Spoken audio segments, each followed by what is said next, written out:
gracias por la invitación virtual. Y bueno, esta es una charla que he intentado dar también en parte de ella en otros lugares, y normalmente inicio esta charla con un poco de interacción con la gente, lo cual no va a ocurrir hoy, ¿cierto? Preguntando, por ejemplo, en esta imagen que ustedes ven ahí, ¿cuál sería el humedal? ¿Ya? Porque de acuerdo a la definición de humedales, normalmente nos hablan de lagunas, ríos, pantanos, zonas costeras, la verdad que es muy amplio, ¿ya?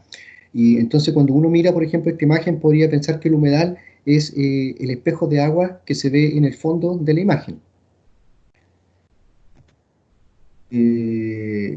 O podría ser hasta donde llegan, acá, ¿cierto? Si ustedes alcanzan a ver las tutorales. O este sector que pareciera ser que también está un poco húmedo, ¿ya? O quizás más acá, no lo sabemos realmente. Sin embargo, ¿cierto? Cuando uno mira con atención se da cuenta de que aquí hay un límite que está asociado principalmente al tipo de vegetación. Es decir, esta vegetación desde aquí hacia allá es muy distinta a lo que ocurre de aquí hacia acá. Lo que nos está mostrando, ¿cierto?, de que la vegetación que está acá es una vegetación que está sustentada en un suelo que está saturado en agua, o al menos en parte saturada en agua, y que además este nivel de agua está variando constantemente. Podemos encontrar en periodos que son un poco más secos y otros un poco más húmedos. Bueno, lo que les comentaba entonces, ¿cierto?, de que los límites podían ser cualquier de estos. Sin embargo, acá se nota claramente la diferencia entre lo que es la parte más seca, es decir, aquí hay derechamente gramínea, y estos son otro tipo de pastos que requieren mayor cantidad de humedad. ¿Ok? Entonces la pregunta es, ¿qué es lo que es un humedal? ¿Ya? ¿Es un pantano, es una laguna, un río? O como en el caso que vemos en las imágenes, ¿cierto? ¿Podría ser también un humedal aquellas zonas de inundación de cuando los ríos se amplían? Y normalmente lo que ocurre es que la vegetación que está en la ribera, cuando hay vegetación, ¿cierto? Y cuando hay ribera, nos muestra límites claros hasta dónde llegan los niveles del agua. Y es por eso que cuando nosotros modificamos los cauces, como ocurre acá, ¿cierto? Con esta maquinita en que ya han pasado varios años que no llueve, entonces este sector se seca, bueno, pues entonces canalizamos, le metemos máquina y ocupamos las riberas de los ríos para las inmobiliarias o seguir creciendo. Bueno, y eso trae como consecuencia, ¿cierto?, que las grandes avenidas nos inundan las casas y nos vemos enfrentados a problemas mucho más graves. ¿Ok? Entonces aparece esta primera función, que son los servicios ecosistémicos de regulación, que es cómo los humedales nos pueden ayudar a controlar las inundaciones. En esta imagen ustedes pueden ver el río Andalién, que está saliendo hacia la bahía de Concepción, ¿cierto? Y que forma parte del gran humedal Rocual Andalién Paicaví, que es uno de los que está siendo estudiado por el IES para ser propuesto como uno de los humedales urbanos a proteger. ¿Ya?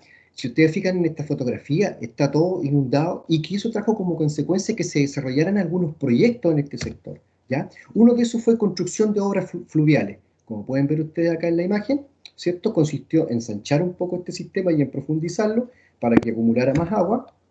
Básicamente, lo que está en rojo es el proyecto en sí, ¿ya? La fotografía que ustedes vieron antes se tomó desde este punto, ¿ya? Por lo tanto, lo que estaba inundado era todo este sector, y ahora les muestro, era todo eso lo que estaba bajo el agua.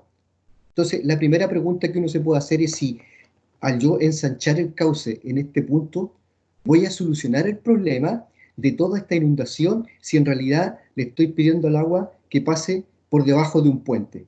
Entonces, cuando yo le pido al agua que pase por debajo de un puente, lo que normalmente ocurre es que el agua no entiende razones. No hay caso. Ella tiende a salir por la bahía por este humedal hacia la bahía Concepción, que es donde lo ha hecho siempre. Y por supuesto, ¿cierto?, si el agua no tiene capacidad de salir porque se encuentra con este tipo de infraestructura que son las carreteras, tiende a devolverse. Entonces, ¿qué es lo que pasa cuando el agua se devuelve? Bueno, pues esto es la parte superior del mismo ejemplo, y si ustedes se dan cuenta, aquí está el curso y el río se salió de su borde, y como no pudo inundar este sector, intentó salir hacia la ciudad y dejó la ciudad debajo del agua. Esto ocurrió el año 2006, es lo que yo llamo suerte de sequía memorial. ¿Por qué sequía memorial? Porque pasa esto y ligerito nos olvidamos, ¿cierto? Y ahora estamos en 10 años de sequía, entonces probablemente nunca más nos vamos a inundar. Pareciera ser. lo cual no es así. Todos sabemos que no. ¿Por qué? ¿Qué pasó entonces? Fíjense esta foto del año 2020, de hecho la bajé anoche justamente para mostrar los efectos. Este es el sector que se inundó y esto es como se encuentra actualmente. O sea, ¿qué fue lo que aprendimos? Absolutamente nada. ¿Por qué? Porque estamos utilizando el mismo sector que se inunda para poner más casas y si uno le consulta cuáles son las medidas de mitigación, le van a decir que son 2 bombas de agua. Yo no sé si 2 bombas de agua pueden absorber este tipo de inundación. ¿Okay? Esto era lo que debía ser, o lo que debió ser, o lo que podremos llegar a restaurar si consideráramos, ¿cierto?, una gestión un poco más adecuada de ese lugar. También hay sectores como este humedal Paicalí, también en una fotografía donde nosotros vimos cómo comenzaron a intervenir con carreteras y a acumular tierra en este sector. ¿Por qué? Porque fue un periodo de sequía, entonces, como no había agua, empezaron a rellenar. ¿En qué terminó esto? En hermosas casas, ¿cierto?, alrededor y un humedal completamente canalizado. Por lo tanto, ¿cierto?, tendemos a transformar los humedales en canales con agua. Y un canal con agua no es un humedal, es un canal con agua que se hace para evacuar las aguas de los lugares y evitar las inundaciones. Sin embargo, ¿cierto?, ya claramente se puede ver que tanto estas casas como estos edificios están justamente bajo la línea bajo el nivel de inundación, lo que probablemente con grandes avenidas vamos a tener los primeros pisos debajo del agua en el futuro. ¿Ya? Y eso va a significar mayores gastos para el Estado, para las comunas o para quien corresponda, ¿cierto?, solucionar estos problemas. ¿Ya? Entonces, ¿qué es lo que es un humedal? Un humedal es una suerte de suelo que está saturado siempre en agua y que además tiene una relación con procesos ecológicos. Y esos procesos ecológicos es una funcionalidad que genera los servicios ecosistémicos, es decir, aquellos beneficios que el hombre ocupa, ¿ya? Esta imagen, que la encuentro bastante bonita, corresponde al Día Mundial de los Humedales, que fue el 2 de febrero de este año, y tenía como título eh, Los humedales y la biodiversidad. Entonces, la pregunta es, ¿por qué la biodiversidad? ¿Es tan importante la biodiversidad? ¿O porque simplemente es bonita y nos gusta ir a mirar pajaritos, nos gusta mirar el paisaje, ¿cierto? Que también es importante porque es parte de un servicio de recreación. Sin embargo, hay algo más profundo. Y esta imagen nos muestra, ¿cierto?, el delicado equilibrio que puede haber entre los organismos, que si yo, por ejemplo, sacar este arbolito, cómo esta pequeña pirámide se nos derrumba. Y como pueden ver ustedes aquí está la Tierra, es decir, hay una dependencia de la diversidad y de lo que está ocurriendo en los tipos de humedales, ¿ya? Y esas humedales y esta biodiversidad en realidad es importante porque es un capital natural, ¿ya? Como pueden ver ustedes aquí en algunas imágenes, son lugares de los cuales nosotros hacemos uso, es decir, están ocurriendo funciones ecosistémicas que proveen servicios ecosistémicos, que son aquellos beneficios de los cuales el hombre se beneficia, valga la redundancia, ¿cierto?, de la que percibe o la que no percibe. ¿Por qué digo percibe o no percibe? Porque la verdad que a veces no nos damos cuenta de estos beneficios. Por ejemplo, el hecho de salir a andar en bicicleta y poder respirar es un servicio al cual nosotros hacemos uso todos los días. Pero cuando nos dicen, señores, vamos a entrar un plan de descontaminación, la cosa cambia, porque un plan de descontaminación nos empieza a controlar, ¿cierto? Si podemos poner calefacción, si los podemos transportar, si podemos salir de deporte, porque en realidad ya no podemos respirar. Entonces, cambia cuando realmente nos damos cuenta que ese servicio nos está faltando. Y eso es lo que nos está ocurriendo también con el agua, con los humedales, que hoy en día todos aquellos beneficios que teníamos de ellos los hemos ido perdiendo. ¿Ok? Ahora, y obviamente los humedales como ecosistemas tienen tremendas funciones, como por ejemplo sustentar casi el 40% de la vida animal y vegetal. Más de 1.000 millones de personas viven alrededor de los humedales y dependen de ellos. Pueden concentrar casi el 30% del carbono de toda la Tierra. Esto lo hacen las turberas que hoy en día las estamos quemando, ¿ya?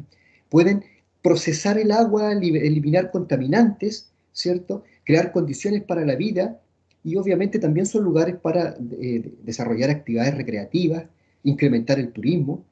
Ahora, lamentablemente, nadie hace turismo en los basurales y eso es una de las opciones por las cuales debemos cuidarlo, ¿ya?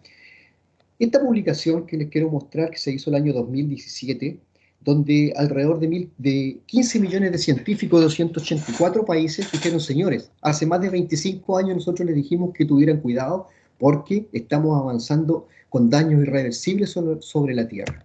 ¿Qué ocurrió? Esto es del 2017. Bueno, pues ninguno de los daños que fueron pronosticados mejoró, excepto la capa de ozono que decayó. Pero el resto, si ustedes se fijan, bajaron los recursos acuáticos, aumentó las plantaciones forestales y la deforestación, ¿cierto?, a la par, aumentaron las emisiones de CO2, etcétera. Es decir, si ustedes ven las curvas, pareciera ser de que nada mostró una mejoría, excepto el problema que había con la capa de ozono, ¿cierto?, que se tomaron algunas medidas más técnicas.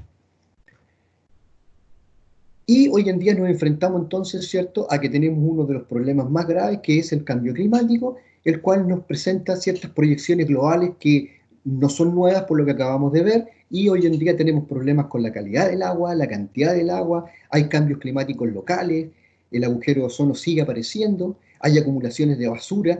Fíjense que Chile recicla alrededor del 0,8%, muy lejos del 35% de la media de la OCDE, hay microcontaminantes emergentes que están apareciendo. Esto es todo lo que encuentran hoy en día en el agua, como diclofenaco, ibuprofeno, anticonceptivo y todos estos remedios que se venden sin receta y que cada vez terminan en las plantas de tratamiento, macro y microplástico, eutrofización de los lagos y ríos, pérdida de diversidad, etc. Es decir, están ocurriendo muchas cosas, y fíjense ustedes que hace pocos días, en realidad el año pasado, a fines del año pasado, el IPCC planteó de que en realidad quedaban 12 años para evitar un desastre climático. Yo no quiero ser tan dramático, pero creo que quedan pocos años para que nos pongamos las pilas, ¿ya? El año pasado, el Día Mundial de los Humedales, se llamaba Humedales y Cambio Climático. ¿Por qué humedales y cambio climático? Porque en realidad una forma de enfrentar este cambio es justamente a través de la conservación de los humedales, a través de lo que se está llamando a nivel mundial la ingeniería verde, que es restaurar y recuperar aquellas funciones ecosistémicas que nos generaban estos servicios que, como dije antes, eran gratis, estaban ahí, éramos inconscientes de ellos y hoy los necesitamos. ¿Ok? Y esta ingeniería verde consiste en poder cambiar las cosas y hacerlos de manera que funcionen. De hecho, fíjense ustedes que decíamos que la capacidad de infiltración de los suelos se ha perdido en un 80% en las ciudades, y las áreas verdes que hoy en día tenemos no funcionan como tal. Los pastos que ponen en las plazas no son áreas de infiltración, no funcionan realmente porque bajo de ellas igual están compactados. Entonces, no estamos haciendo las cosas bien. A veces vemos cómo construyen carreteras con sistemas de pasto en el medio, y esos podrían ser sistemas de infiltraciones de agua con árboles nativos, y resulta que lo único que vemos son árboles introducidos de crecimiento rápido y que finalmente nos terminan con otro tipo de problemas como son las alergias. Entonces, no estamos haciendo bien las cosas en términos de la ingeniería verde. Entonces, el humedal aparece ahora como un nuevo paradigma, ¿ya? ¿Cómo, por qué debemos conservarlo? Gracias, ¿cierto?, a las funciones que nos proporciona. Esta es una imagen también que arriba pueden ver la fecha, pero en cualquier momento pueden bajar ustedes imágenes de este programa. Y esto es Europa en el último verano. Fíjense ustedes que todo lo rojo corresponde a las altas temperaturas que se alcanzaron en Europa. Y las únicas áreas que aparecen en colores verdes son aquellas que presentaban algo de vegetación. Y eso nos muestra la importancia que pueden tener estos sectores. Y esa vegetación, ¿dónde estaba concentrada? Fíjense ustedes, en la zona costera, donde se encuentran los humedales costeros. Ahí era el único lugar donde había vegetación que podían bajar las temperaturas del planeta. Hay un sector aquí que es re interesante, que es en Murcia, que ustedes pueden ver en la parte baja hacia la derecha de Iberia. Aquí está el cursor, en este sector, que es un sector que siempre se ha caracterizado por presentar ser semiárido, ¿ya? Básicamente casi un desierto en muchos sectores. Esto es lo que ocurrió ahora hace poco en Murcia, completamente inundado. Y uno dice, bueno, pero todo está cambiando. No necesariamente está cambiando. Los sectores mediterráneos se comportan de esta manera, es decir, hay grandes avenidas y en algún momento se inundan sectores que están siendo ocupados. Por lo tanto, ¿cierto?, cuando los ocupamos, lo que pasa es que la ciudad queda debajo del agua. Y uno se pregunta, ¿pero si Murcia es tan árida? Bueno, sí, pero no siempre. Y cuando viene el agua, trae consecuencias. Y eso es lo que nos suele suceder también en Chile. ¿Y cuál es el problema? Bueno, el problema es que cuando nos enfrentamos en el día a día nos cuesta tomar decisiones y también nos cuesta enfrentarnos a este tipo de cosas, como por ejemplo sectores de humedales que están siendo rellenados con basurales y vendidos, sectores como estos donde se acumulan escombros, y esto no lo hace cualquier persona, ¿ya? Esto se hace con maquinaria pesada, por lo tanto, esto se puede controlar, o cuando canalizamos nuestros ríos para que no se inunde la comunidad. Y la verdad es que uno se pregunta qué hace la comunidad viviendo ahí. Pero bueno, es lo que ocurre en el día a día. ¿Ok? Su pérdida también tiene costos para la sociedad. Imagínense que recuperar, por ejemplo, estas lagunas urbanas cuesta más de 1.500 millones de pesos. O invertir en la segunda parte de los canales que les mostré al principio de la presentación son 4.000 millones más. Es decir, sigue avanzando. Y además, cuando canalizamos los ríos, ocurre que, como los sedimentos se siguen acumulando en los ríos como tiene que ser, porque hay un transporte natural asociado a la gravedad y a la erosión, que eso no lo vamos a cambiar, hay que estar año a año limpiando lo que hemos modificado. Por lo tanto, tenemos un gasto para el Estado que está asociado a esta limpieza de canales que nunca debieron ser. Y además, me imagino que ustedes nunca han visto un río con paredes de cemento, como ocurre acá. Bueno, lo han visto porque lo han modificado, lo que quiero decir en forma natural. Esta imagen me gusta mucho, esta tabla, porque es una recopilación que hace James Lovelock, que seguramente ustedes lo han visto en Gaia, que es un libro muy famoso, que se cumplieron ahora el 2019 los 50 años de este libro, y además 100 años de Lovelock de su nacimiento, entonces fue como clásico, ¿ya? Y nos muestra la Tierra sin vida, que es muy parecida a Venus y a Marte. Pero la Tierra con vida, si ustedes se fijan, es muy distinta a lo que es sin vida. Dióxido de carbono, nitrógeno un 79%, el oxígeno en un 21%. Y este señor nos dice, pero fíjense ustedes que para poder saber si hay vida en otro planeta, que fue la pregunta que a él le hicieron, por eso llegó a estos resultados, yo no necesito ir a otro planeta. Lo único que tengo que saber es cuál es la concentración de gases, porque la concentración de gases de manera natural, pero sin vida, sería esta. Pero cuando yo voy a un lugar que tiene vida, veo que esta es la concentración. 21% de oxígeno, que es lo que nos permite estar vivos. Sin embargo, no es natural, sino que más bien se encuentra en un equilibrio, y en un equilibrio dinámico. Y es un equilibrio que lo proporcionan los organismos vivos. Entonces, cuando uno dice, ¿cuáles son las funciones de la biodiversidad? Cuidado, ese fino o delgado equilibrio es lo que permite, ¿cierto?, que nosotros y todo el resto de la vida que dependemos, por ejemplo, de una concentración de oxígeno que no se escape ni que baje, se mantenga en ese cuidadoso equilibrio, ¿ok? Entonces, ¿quiénes nos ayudan a mantener este equilibrio? Bueno, pues los manglares, por ejemplo, pueden atrapar 50% más que los bosques tropicales, o los corales que nos protegen del tsunami, los pantanos y las zonas costeras, cómo atrapan gran parte del carbono, cómo pueden secuestrar gran parte del carbono. Lo mismo ocurre, ¿cierto?, con los humedales cuando los secamos. Claro, mientras están húmedos capturan, pero cuando los secamos liberan CO2 a la atmósfera. Por lo tanto, estamos causando un daño tremendo. Y obviamente, ¿cierto?, también actúan como esponja que pueden absorber el agua durante las tormentas y liberar el agua cuando la necesitamos, que es una función muy importante. Por lo tanto, los humedales son una solución natural al cambio climático, nos protegen, ¿cierto?, pero además son estratégicos para responder a todo aquello que no hemos sido capaces de responder. De hecho, ¿cierto?, los humedales ya se han perdido en un 35% desde 1970 a nivel mundial, pero en Chile solo en las últimas 2 décadas hemos perdido más del 50%. Por lo tanto, ¿cierto?, estamos a un debe y con un grave problema. Entonces, ¿cierto?, hoy en día este cambio climático ya es una realidad, no es una cosa que nosotros estemos inventando, y lo que necesitamos ahora es adaptarnos, porque lamentablemente estamos llegando tarde. Y necesitamos para eso acumular agua, pero en los acuíferos, pero no de manera artificial, sino que de manera natural. Y eso es lo que nos permiten los humedales, generando fuentes de frías de calor, que es lo que nos permiten los humedales, capturar CO2, mantener terrenos aptos para la agricultura, que lo vamos a necesitar para las poblaciones que van creciendo, y es lo que nos permiten los humedales, mantener la biodiversidad, tratando adecuadamente nuestros residuos. Es decir, nos preguntamos, ¿vamos a tener que construir humedales a futuro? Pareciera que sí.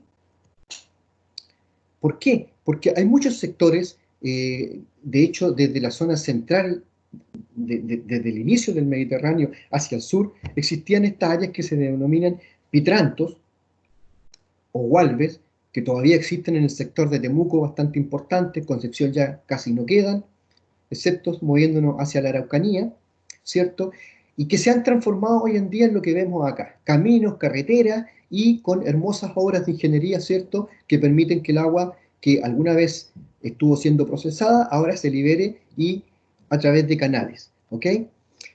Esta confianza que nosotros tenemos en la tecnología es la que nos va a llevar a la pérdida de muchos servicios. Y lo que suele ocurrir normalmente con estos canales, ya que son canales, no sirven para nada, ¿cierto? Se desarrollan nuevas obras aledañas, tapamos un rato para poder seguir evacuando agua y resulta que nos encontramos con que en estos mismos canales hay grandes mortandades de peces que son los únicos lugares que van quedando con peces nativos. Esta fue una mortandad de Queirodon galuzdae, un pez nativo, endémico de la región además, y que hubieron cientos de mortandades. ¿Ya? Esperanza, hay esperanza. ¿Por qué? Porque hoy en día hay muchos compromisos que se están realizando. Lo que tenemos que hacer son que estos compromisos no se duerman.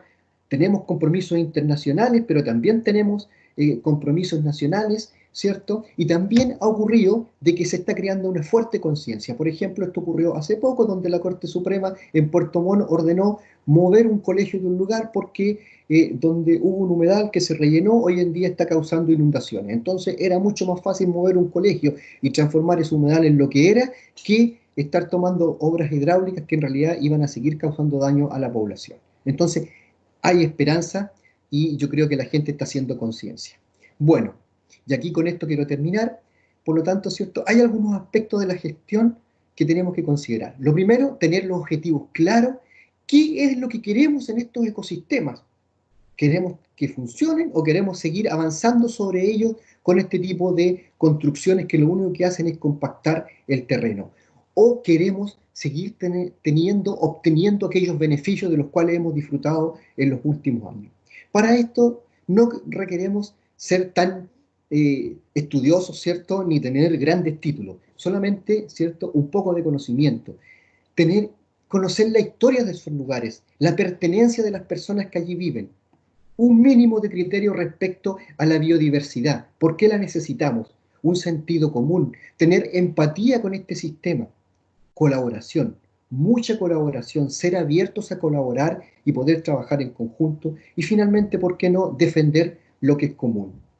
Así que con esto quiero terminar y darle las gracias por la invitación, ¿cierto?, de compartir con ustedes. Gracias, humedales.